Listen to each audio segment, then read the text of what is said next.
자, 충전이 얼마나 됐냐.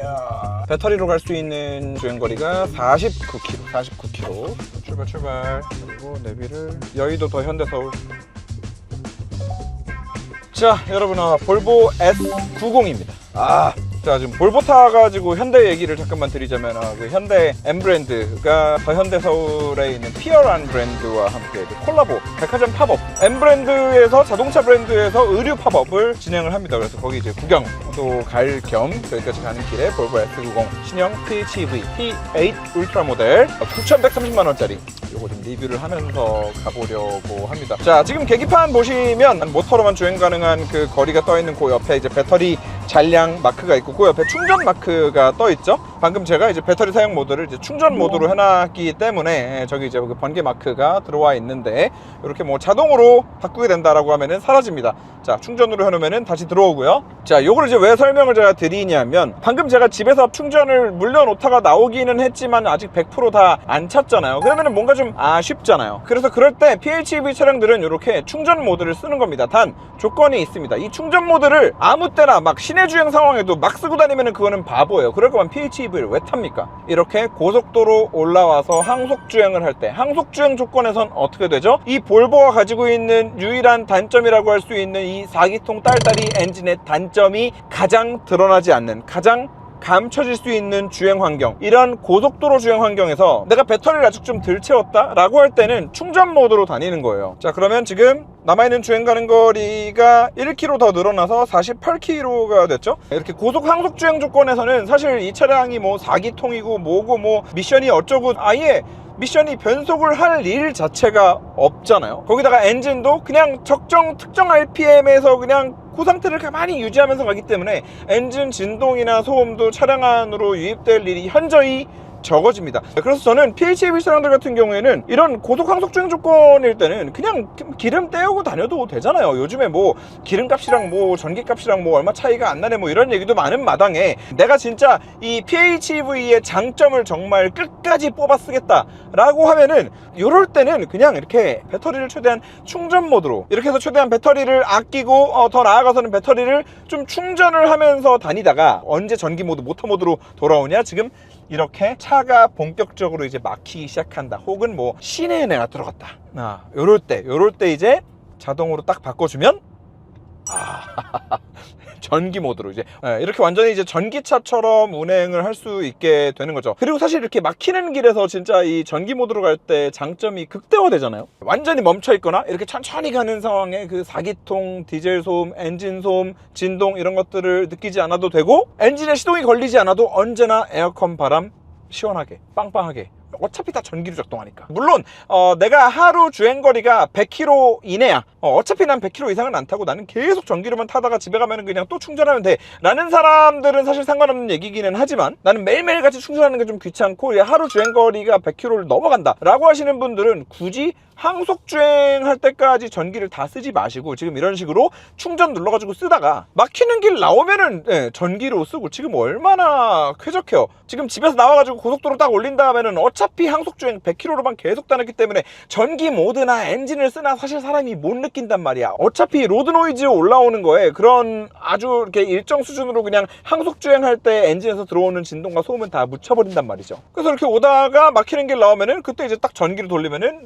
지금 또 완전 쾌적하게 그냥 전기차 타는 것처럼 이렇게 탈 수 있는데, 그럼 여기서 이제 그럼 전기차를 타면 되지, 뭐하러 PHEV를 사야 되냐, 뭐하러 이렇게 뭐 바꿔가면서 다 그냥 전기차를 사면 되지 라는 말씀을 또 하실 수 있겠죠. 자주 말씀드리지만 전기차들은 대부분 승차감이 좀 떨어집니다. 굉장히 엄청나게 무거운 배터리를 차 하부에다가 싣고 다니고, 그로 인해서 공차 중량이 400, 500kg가 같은 체급 대비 더 불어날 뿐만 아니라 바닥 두께가 높아지다 보니까 2열이나 1열의 시트 포지션, 이 방석의 높이도 충분히 나와주지 않는 경우들이 많죠. 그러다 보니까 2열에 레그룸 넓으면 뭐하냐고. EV6, 아이오닉5, 아이오닉6 같은 차들 봐. 그 레그룸 넓으면 뭐 할 거야. 그 방석이 완전 높이가 요만해가지고 앉으면 얼마나 불편해요. 거기에다가 승차감도, 이 차가 무거워지면 무거워질수록 그만큼 이 안전을 위한 롤을 억제하기 위해서 스프링도 단단한 걸 써야 돼, 스테빌라이저도 두꺼운 걸 써야 돼. 그러다 보면은 한쪽만 매놀 같은 거 쿵 하고 밟으면 차가 막 꽝 하고 울리는 이런 좀 안 좋은 승차감들이 또 나올 수밖에 없잖아요. 그런데 PHEV 차량들 같은 경우에는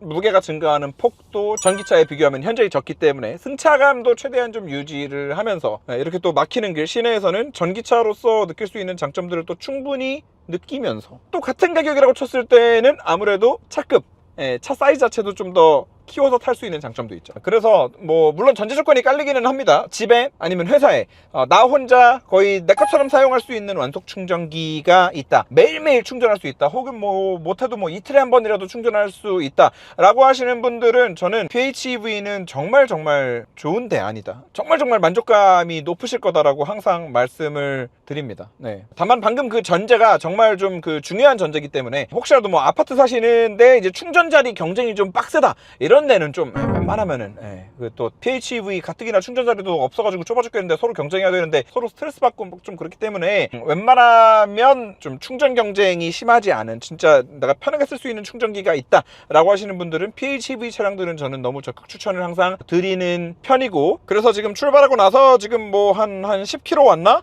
한 10km 왔는데 아까 출발할 때에도 남아있는 주행 가는 거리가 48 아니었나? 아무튼 거의 안 줄고 이렇게 지금 가고 있다. 지금 여의도까지 17km 남았는데 도착할 때까지 타보면서 실제로 얼마나 줄어드는지도 한번 좀 보면 좋을 것 같아요. 지금 날씨가 꽤 더워요. 지금 외기 37도가 말이 되니? 에어컨 지금 다 로우로 가고 있고, 주행 모드는 퓨어. 퓨어가 이제 그 모터만 사용해서 주행하는 모드를 말합니다. 한번 보시죠.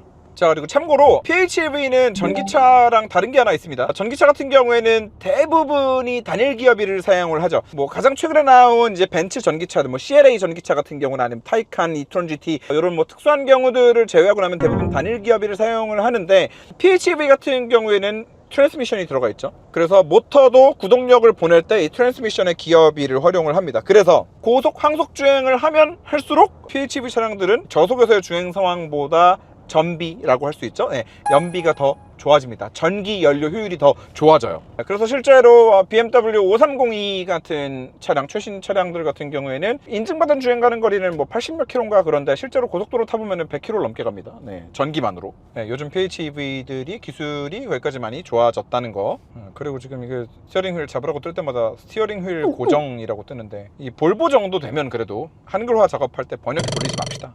이게 운전하는데 스티어링 휠을 고정하면 어떡합니까 이거. 자, 그리고 전기 모드 사용할 때 지금 이런 항속 주행 조건에서의 이 트랜스미션에 변속되는 느낌은 굉장히 부드럽네요. 거의 못 느끼면서 가고 있어요. 물론 풀 스로틀로, 전기 모드에서 풀 스로틀로 가면은 이제 당연히 변속되는 것들을 느끼겠지만, 그냥 이렇게 항속 주행 조건에서는 변속되는 느낌을 지금 거의 느낄 수 없는 것 같습니다. 그리고 그 제가 S90은 이제 뒷바퀴에 에어스프링이 들어간 차량은 처음 타보거든요. 아직까지 이런 급격한 R값이 좀 깊은 코너에서는 주행모드 장치 성능이 따라와 주지는 못한다는 거. 아무튼 이 뒷바퀴에 에어스프링 들어간 차는 모델은 처음 타보는데, 이게 사실 BMW 5 시리즈도 좀 그렇거든요. 이번에 신형 5 시리즈도 이 530e랑 뒷바퀴에 에어스프링 들어가 있지 않은 모델들, 그냥 520i 이런 애들이랑 승차감 차이가 좀 심하게 나거든요. 그리고 그 승차감에는 단지 그냥 컴포트함 뿐만 아니라 고속 안정감이나 좀 여러 가지 면에 있어서의 그런 능력의 차이가 좀 굉장히 심하게 나는 거를 볼 수 있는데, 지금 이 S90도 그렇지 않나 싶어요. 만약에 이게 에어스프링의 차이가 아니라면 이번에 신형으로 바뀌면서 뭐 엄청나게 뭐가 많이 뭐 튜닝을 좀 더 했던가 뭐 그럴 가능성도 좀 있기는 하지만, 만약에 이게 에어스프링의 차이가 아니라면은 이번에 그냥 신형으로 오면서 튜닝을 좀 더 잘한 걸 수도 있기는 하지만, 저는 이 S90 구형은 이제 이 코일 스프링만 이제 경험을 해봤던 사람 입장에서 이 뒤에 에어스프링이 들어가 있는 모델을 타보는데 솔직히 승차감이 조금 놀랍습니다. 아직까지 막 고속에서 막 여기저기 막 쏴잡게 보지는 않았는데 굉장히 부드러워요. 근데 이게 뒤에만 에어스프링이 들어가 있는데 웃긴 거는 이 앞쪽 느낌도 굉장히 많이 컴포트한 느낌이에요. 그래서 이전 S90 같은 경우에는 사실 이게 이 차 다 너무 좋은데 이게 승차감이 좀 너무 깬다, 뭐 이런 말씀을 드렸었는데, 얘는 승차감이 솔직히 굉장히 좋습니다. 원래는 S90이 이런 자잘자잘 으르그르그한 노면에서 되게 좀 이건 좀 대형 세단이라고 하기에는 좀 너무 걸맞지 않은 그런 진동들을 좀 차 안으로 올려보냈었는데, 지금 꽤 부드럽습니다. 꽤나 네, 럭셔리한 느낌이 들어요. 이제는 요 시트의 느낌과 이 고급스러운 인테리어와 항상 말하는 한 2천만 원 상당 값어치는 하는 저 오디오와 이런 것들과 좀 어울리는 승차감이 나오는 거 아닌가. 이 바닥에서 올라오는 승차감이 이렇게 좋은데다가 지금 가뜩이나 전기 모드로까지 다니고 있으니까 지금 경부고속도로 막히는 길 그냥 주행보조 장치 작동하면서 쭉 왔는데 굉장히 만족스럽습니다. 네, 꽤나 고급스럽습니다. 굉장히 편안하고요. 직접 운전하고 다니기에 이 정도 고급감을 만들어주는 차가 많지는 않을 것 같아요. 남아있는 거리 9km에 남아있는 주행 가는 거리는 40km, 여전히 도착 시에 31km가 남을 것으로 지금 예상이 되고 있고요. 이거 어떻게 XC60에 들어갔던 에어스프링은 타보고 진짜 경악을 금치 못했는데 어떻게 이렇게 세팅이 다르지? 그리고 생각해보면 재밌는 게 뒷바퀴에만 에어스프링을 채용한 차량들 중에 승차감이 안 좋은 차가 없었네. 지금까지 생각해보니까 5GT, 6GT 그리고 신형 G바디 5 시리즈들 그리고 전부 뒷바퀴에만 에어스프링이 들어가 있는데 이게 앞바퀴 코일 스프링 들어가고 뒷바퀴에 에어스프링 들어가면 이게 뭔가 조합이 좋은 건가 싶기도 합니다. 네. 지금 여기도 올림픽대로에 굉장히 그 노면이 좀 거칠고 울퉁불퉁한 그런 길들을 지나고 있는데 미세하든 크든 이제 들어오는 범프들은 되게 부드럽게 잘 처리를 하고 가뜩이나 전기 모드로 달리고 있고 하다 보니까 옆에 지나가는 화물차들 이게 밖에서 들어오는 사운드가 이제 차폐가 오히려 좀 아쉬운 로드 노이즈가 올라오는 게 좀 아쉬운 오히려 그런 애들이 되게 좀 크게 부각이 되고 차의 앞뒤로 움직이는 모션이나 위아래로 범프를 먹어주는 모션들은 진짜 너무너무 만족스럽습니다. 일단 이런 길 안내 받을 때 몇 차로로 가라 이런 안내 같은 것도 확실히 T맵이 차 안에 좀 깊숙이 들어와 있다 보니까 HUD랑 클러스터에까지 다 차로 안내까지 다 뜨는 게 너무 좋네요. 거의 다 왔습니다. 이 전기 모드에서의 이 브레이크 페달의 담력이 조금 이질감이 있기는 한데 불편한 수준은 아니네요. 너무 낭창낭창거리거나 해서 부드러운 운전에 방해가 되는 그런 수준은 아닙니다. 그리고 전기 모드에서는 기본적으로 회생제동이 없는 타력주행이 기본 세팅이어서 이제 승차감을 위한 운전을 하는데 좀 더 큰 도움을 주고 있는 것 같아요. 자, 다 왔습니다. 자, 도착. 남아있는 주행 가는 거리는 34km. 아까 예상대로라면 31km 남았어야 되는데 한 3km 정도 여유 있게 도착을 했고요. 일단 밥부터 좀 먹고.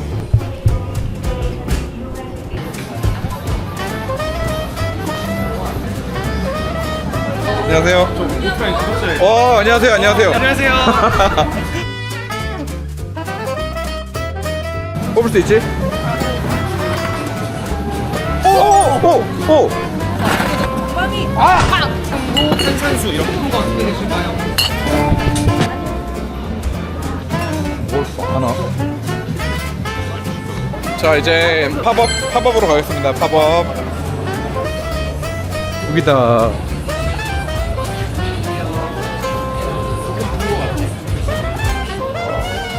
아니 자동차 미니어처들이 종류가 언제 이렇게 많아졌어? 얘도 되게 너무 귀엽다. 이거 지금 목업이어가지고 우와. 여기 목업이고 조금 가볍게 나왔는데 뭐가 되게 많아졌다. 사람이 엄청 많아요. 후디도 이쁘다. 조금 있으면 가을인데 후디를 살까? 완전 예쁜데요, 언니 진짜. 감사합니다. 너무 잘 구경합니다. 네, 감사합니다. 마지막 날 겨우겨우 왔네. 자, 이제 볼일 다 봤으니까 빨리 다시 뒷자리 이어서 타보겠습니다. 뒷자리에 타고 출발을 했는데 이건 진짜 와. 야, 앞에서 뒤를 딱 보기에도 엄청 넓어 보이지? 이만큼 남아있는 그치. 그리고 지금 교영이가 앉아있는 자리보다 조수석은 사실 더 뒤로 지금 이렇게 밀려있거든요? 더 뒤로 밀려있는데도 앞이 지금 이만큼 남아. 와, 이건 진짜.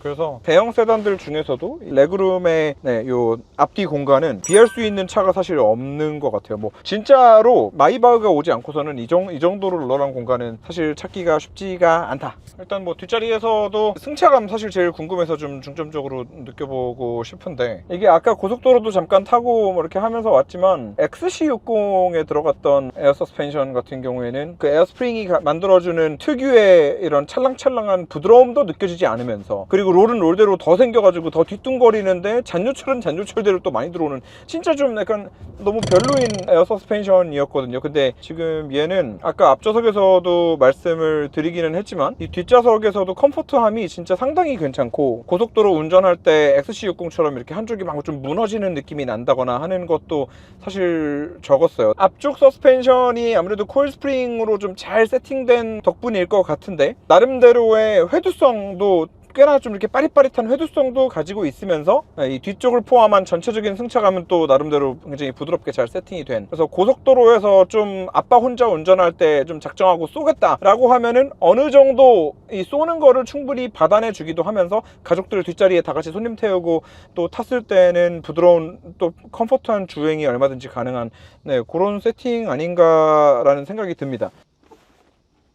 뒷좌석도 뒷좌석도 통풍이 있네. 아, 요게 지금 시트 위치 조절하는 거구나. 아, 앞좌석 시트를 미는 거구나. 어디까지 밀 수 있나? 사이드미러 안 가려? 안 가려요. 딱 안 가리는 선까지만 가나 보다. 근데 뭔가 운전석이 더 뒤로 오면은 가릴 것 같지? 네. 운전석 좀 뒤로 가봐. 거기까지 가면 가려? 아니 근데 보는데 불편함은 없어. 아, 그래? 거슬리긴 하지만 가리진 않아. 여기까지 밀 수 있는데 사실 볼보는 2열 시트의 각도 조절을 허용하는 차량이 많지는 않습니다. 왜냐면 얘네가 원하는 딱 그 특정 각도의 운전자를 이제 탑승자들을 좀 묶어 놓는 게 그게 가장 안전하다라고 믿기 때문에, 그래서 얘도 지금 2열 시트가 리클라인 같은 게 안 되거든요. 그래서 어차피 지금 얘가 움직이지 못하는데 앞에 이렇게 많이 멀리 가봤자 이게 사실 무슨 소용이 있나라는 생각은 좀 들고, 지금 이런 굉장히 좀 거친 노면에서의 느낌도 아까 운전할 때보다도 어쩌면 뒷자리에서의 임팩트가 조금 더 큰 것 같기는 해요. 그러니까 충격이 크다라는 얘기가 아니라 그만큼 놀랍다. 원래 S90이 뒷자리 승차감이 진짜 별로거든요. 앞자리도 그렇고. 근데 사실 이게 뒤쪽만 에어매틱으로 바뀌었다고 해서 승차감이 이 정도까지 개선되는 게 사실 되게 좀 저는 개인적으로는 놀랍고, 이게 뒤쪽 바뀌었다고 해서 뒤쪽만 진짜 딱 하드웨어적으로 바뀌고 끝난 게 아니라 앞쪽도 코일 스프링과 댐퍼가 분명히 좀 뭔가 세팅이 달라지지 않을까라는 생각이 듭니다. 그렇지 않고서는 이렇게 전체적으로 되게 부들부들해지는 건 되게 어려울 거라는 생각이 들어서, 자 이제 어느 정도 정체도 좀 풀리고 해서 본격적으로 조금 속도를 내면서 또 말씀을 드려볼 수 있을 것 같은데, 너 지금 운전해보니까 어때? 일단 승차감은 XC60보다 훨씬 좋은 거 같아요. XC60보다 훨씬 좋지. 생각보다 운전하기도 되게 편해요. 그치, 그냥 운전이 되게 편하지. 네, 편해요. 전기 모드로 다닐 때도 되게 이질감 같은 것도 잘 느껴지지 않고, 다만 뒤에 와서도 저는 이제 좀 계속해서 느껴지는 거는 얘가 이제 워낙 조용하고 승차감도 컴포트하고 좀 하다 보니까 이 로드 노이즈가 좀 많이 거슬려요. 로드 노이즈가 이렇게 바퀴 굴러가는 소리죠. 바퀴 굴러가는 소리가 생각보다 좀 많이 들어온다. 그래서 저는 만약에 내가 이 차를 선택한다라고 하면은 저는 타이어는 조금 신경을 쓸 것 같아요. 뭐 전기차 타이어 같은 거를 넣는 것도 방법일 것 같아요. 전기차 타이어는 아무래도 좀 그 구를 때 소리 같은 것들을 저감시키기 위해서 또 많은 장치들이 들어가 있는 그런 타이어다 보니까. 그리고 지금 승차감은 아까도 말씀을 드렸지만 앞에서 느꼈던 것보다 오히려 뒤에 왔을 때 이 승차감의 변화의 폭이 훨씬 더 크게 느껴지고, 얘는 1열 승차감만큼이나 2열의 승차감도 좋은 차인 것 같아요. 그러니까 차마다 1, 2열의 승차감의 차이가 되게 심하게 나는 차들이 좀 있거든요. 대표적으로 모델 Y 같은 경우에도 그렇고요. 뭐 걔는 SUV이긴 하지만 세단 같은 경우에도 하다못해 G80만 하더라도 물론 걔네 뒷자리 승차감도 좋기는 하지만 1, 2열의 승차감의 차이가 분명히 확 느껴져요. 근데 얘는 2열에 와서도 승차감이 큰 이렇게 변화가 느껴지지 않는 것 같아요. 그리고 지금 뒤에서 또 한 가지 느껴지는 거는 에어매틱 적용됐다고 해서 혹시라도 막 차가 좀 뭐 뒤뚱거린다던가 좀 이렇게 멀미날 것 같은 그런 승차감을 만드는 것도 일단은 아니라서 승차감이 전반적으로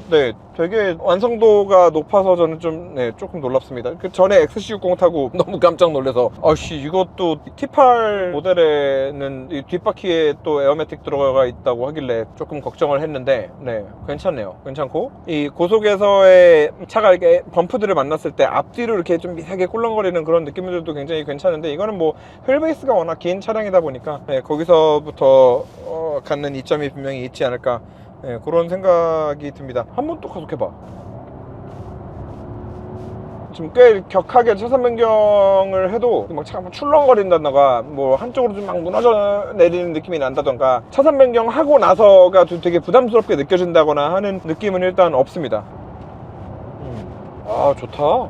이게 지금 경부 하행의 이 끝쪽 차선이 이렇게 울렁울렁 되게 이렇게 커다랗게 이렇게 파도치듯 이렇게 범프들이 계속 있거든요. 네, 여기를 승차감 세팅이 되게 이상한 차들을 타면은 계속 이렇게 띠용 하면서 가는 느낌이 난다던가 아니면은 막 너무 이렇게 꽝꽝 찍는 느낌이 난다던가 막 그런데 얘는 이제 꽤 고급스럽게 이렇게 쭉 피면서 안정감도 같이 느껴지는 승차감을 보여줍니다. 그리고 이 2열도 시트가 어제 워낙에 좀 좋아서 시트빨도 사실 한몫하는 것 같아요. 이 차는 근데 그냥 로드 노이즈가 그냥 많이 들어오는 거네. 자, 지금 여기 들어가는 구간도 왼쪽 오른쪽 계속 이렇게 좌우가 불규칙하게 코너를 도는 구간인데 뒷좌석 꽤나 부드럽고 와 방지턱 넘었다 떨어질 때가 뒤에가 정말 부드러워요. 근데 이게 앞에서도 느껴지지 않아? 부드러워요. 그러니까 약간 서스펜션 세팅을 가장 메인으로 붙잡고 한 차량이 이 PHEV 배터리가 들어간 이 모델에 뒷바퀴에 에어매틱이 들어간 이 모델을 가장 메인으로 세팅하지 않았나 싶을 정도로 승차감이 꽤나 좋습니다. 그러니까 5 시리즈도 5502 같은 모델이나 이제 G바디 5 시리즈 같은 경우에도 그렇고 진짜 좋은 승차감을 보여주는데 그 급의 승차감이 나오는 것 같습니다. 좀만 더 빠르게 넘어보자. 이게 속도가 꽤 빨라져도 또 대응도 다 잘 돼요. 승차감 좋지? 너무 좋아요. 그치? 약간 좀 놀랄 정도예요. 그치 그렇습니다. 이거는 XC60에도 있던 카시트 전용 앵커 모든 모델에 다 들어가 있고 시트에 SIPS 기능 다 들어가 있고 그래서 여러 가지로 안전도 생각하고 음악 듣는 거 좋아하고 뒷자리 공간 좀 필요한 세단 필요하다 라고 했을 때 나는 충전기까지 쓸 수 있다 라고 한다면 더더욱이나 굉장히 팔방미인인 차 아닌가라는 생각이 들고 9천만 원이면은 이 차는 돈값을 톡톡히 하는 차죠. 같은 가격대에 9천만 원대 차량이 어떤 게 있나라고 생각을 해봤을 때 더더욱이나 다만 이제 여전히 큰 허들은 이놈의 같은 플랫폼과 같은 디자인으로 이제 10년제라는 거. 그래서 이제 그런 부분만 좀 잘 감안하시면 차 자체는 굉장히 좋은 상품성을 가진 차다.